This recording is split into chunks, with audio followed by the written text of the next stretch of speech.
Kalau Tuan Guru mengatakan bahwa saya dengan Pak Jokowi itu sebetulnya bukan ujuk-ujuk begitu ya. Tapi sebetulnya gambar-gambar yang ditampilkan tadi sebetulnya kan juga memperlihatkan kepada kita hampir sampai awal tahun 2018 sebetulnya. Bahkan pertengahan 2000, awal 2018, Tuan Guru itu masih boleh disebut lebih banyak berhubungan dengan komunitas yang sekarang ini menyatakan diri mendukung Pak Prabowo. Gitu. Jadi kalau sebetulnya sejak dari awal pilihan katakanlah tadi misalnya sejak 2017 awal gitu. Bang Rey ini korban meme ya. Bukan meme, kan itu tadi foto-foto itu kita lihat ya. Dan kita tahu juga rekam jejaknya dalam konteks itu, di mana Tuan Guru ya banyak silaturahmi dengan tokoh-tokoh nasional, yang sampai orang kemudian seperti menyebut Tuan Guru ini salah satu kandidat yang akan dicalonkan sebagai calon presiden, sampai ketahuan agak mentok di Demokrat.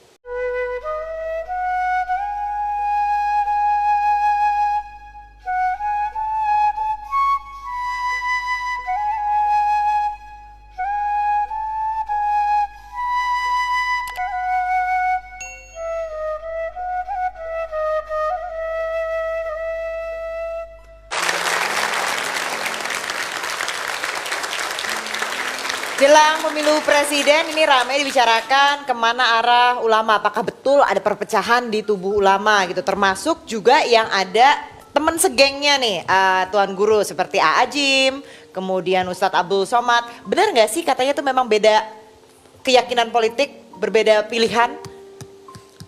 Setahu saya beliau-beliau masih di tengah. Jadi menurut saya sih juga bagus juga ya untuk kita tidak harus mendorong-dorong para ulama untuk harus kemana ya, harus milih ini atau itu. Mungkin banyak ingin memilih di tengah dan itu mungkin yang terbaik juga. Oke, silakan. Nah, jangan-jangan ini kaitannya dengan tadi kenapa Tuan Guru kemudian memutuskan untuk hengkang dari Partai Demokrat atau keluar dari Partai Demokrat karena memang sudah tidak punya harapan lagi untuk berkarir di Partai Demokrat. Karena jangan-jangan misalnya Partai Demokrat itu memang diperuntukkan sudah jelas turutnya itu, karpetnya sudah jelas untuk sang pangeran misalnya. Nah, apakah itu juga salah satu atau kemudian kaitannya dengan ulama ya? Dengan ulama itu Tuan Guru sendiri kan ulama. Paling tidak Tuan Guru ahli tafsir lah gitu. Nah, menafsirkan beberapa hal sekarang terkait dengan ulama ini, banyak kata-kata ulama ini bagaimana? Orang begitu gampang kemudian tiba-tiba disebut sebagai ulama itu. Seperti apa sih sebetulnya ulama itu? Apa orang seperti Mbah Tejo itu bisa dikatakan sebagai ulama gitu misalnya? Misalnya gitu. Gimana Tuan Guru? Iya, jadi kalau saya sih merasa bahwa kita masih cukup banyak punya ulama ya. Cuma mungkin kita agak kekurangan hulama ya, pakai hak ya. Hulama itu artinya orang yang berakhlak baik. Jadi dalam Islam itu ungkapan pesantrennya itu, Bang Ray tahu itu, al-akhlaqu qoblal ilmi. Akhlak Anda itu tempatnya di atas ilmu Anda. Anda tidak ada gunanya punya ilmu banyak tapi tidak berakhlak. Jadi penting betul kita memahami Islam itu tidak hanya dalam aspek kognitif. Halal haram, tahu aturan sunnah Rasul kayak ini, enggak, bukan hanya itu. Tetapi juga adab-adab yang diajarkan di dalam Islam. Nah, kalau kita belajar adab, maka tidak akan kita dengar ada seorang yang mengaku tokoh agama mengumpat orang lain di atas podium ya. Anda punya panutan siapa? Kalau bicara Rasul Shallallahu Alaihi Wasallam, tak pernah sekalipun Rasul itu berbuat seperti itu di atas podium. Penuh dengan kedamaian, membuat orang mencintai kebaikan, merubah dengan tanpa menyakiti orang lain. Jadi saya setuju dengan apa yang guru saya pernah tulis, Profesor Dr. Quraish Shihab. Beliau mengatakan, memberi judul salah satu bukunya, yang hilang dari tengah kita adalah akhlak. Jadi ini seruan untuk kita semua lah. Itu saya sering sampaikan, dalam kontestasi apapun, mari kita hadirkan keadaban di ruang publik. Para tokoh politik atau siapapun kita, marilah kita berujar yang baik, yang bisa menghadirkan manfaat. Dan saya pikir kalau kita punya cara berpikir yang seperti itu, banyak sekali racun-racun polusi yang kita saksikan di ruang publik ini akan hilang. Tuan Guru, pertanyaan pertama belum juga di... Wallahu a'lam bishawab jawabannya. Wallahu a'lam bishawab. Karena begini Tuan Guru, sebetulnya kan kalau Tuan Guru mengatakan bahwa saya dengan Pak Jokowi itu sebetulnya bukan ujuk-ujuk begitu ya.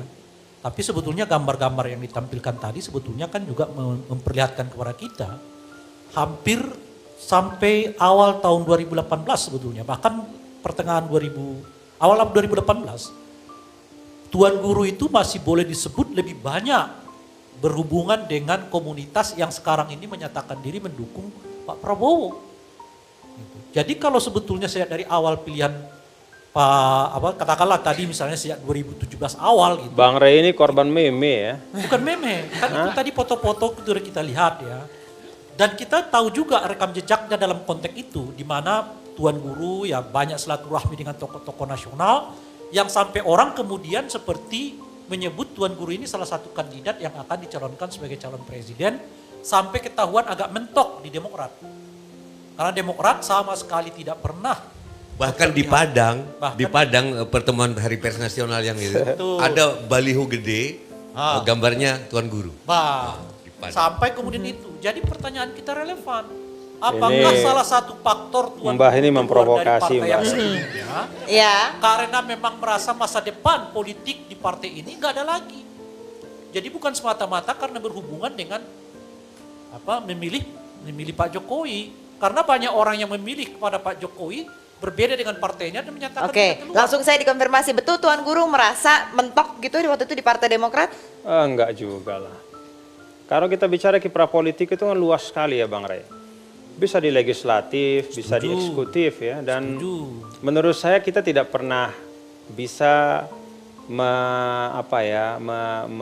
Tapi kan Tuan Guru juga memutlakkan percaya. gitu. Tapi kan Tuan Guru juga setuju mungkin dengan saya, puncak karir seseorang itu di partai, ya partainya mendukung dia sebagai calon presiden. Saya setuju. Nah apa itu Mas? Nah disitulah malam-malam Tejo langsung spontan. Selamat malam Presiden. Mungkin ini akan lebih pas konspirasi kalau antara kita Bang Rey tanyakan ke sama Pak Ruhut. Mbah ini.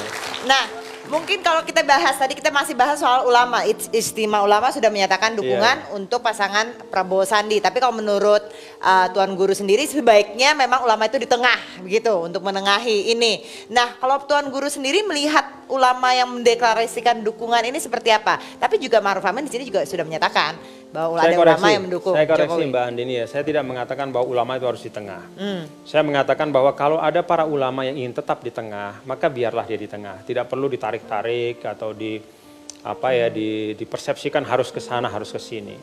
Karena kan ranah pengabdian itu banyak sekali ya. Mungkin ada yang merasa bahwa dengan mendukung calon presiden tertentu, dia telah menunaikan amanah berdakwahnya. Dan itu tidak bisa disalahkan. Ada yang merasa, udah deh daripada saya kesana sini saya di tengah saja. Karena dengan ini saya lebih mampu kemana-mana bisa berdakwah dengan tenang dan nyaman. Itu juga satu perspektif yang harus dihormati. Tetapi saya ingin sampaikan bahwa tidak boleh ada satu pihak yang merasa atau mengklaim bahwa dialah yang merepresentasikan ulama. Ulama di Indonesia kan banyak sekali. Kalau disebut misalnya ijtima ulama dengan segala penghormatan saya, banyak juga ulama yang tidak hadir di situ.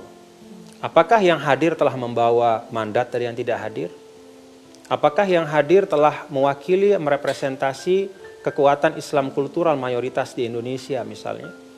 Itu banyak sekali pertanyaan. Sehingga menurut saya bolehlah misalnya ada satu pertemuan ya, di situ ada ulama, kemudian ada tokoh-tokoh politik bersepakat mengusung misalnya seseorang sebagai calon presiden, tapi tidak boleh dia mengatakan bahwa inilah representasi ulama.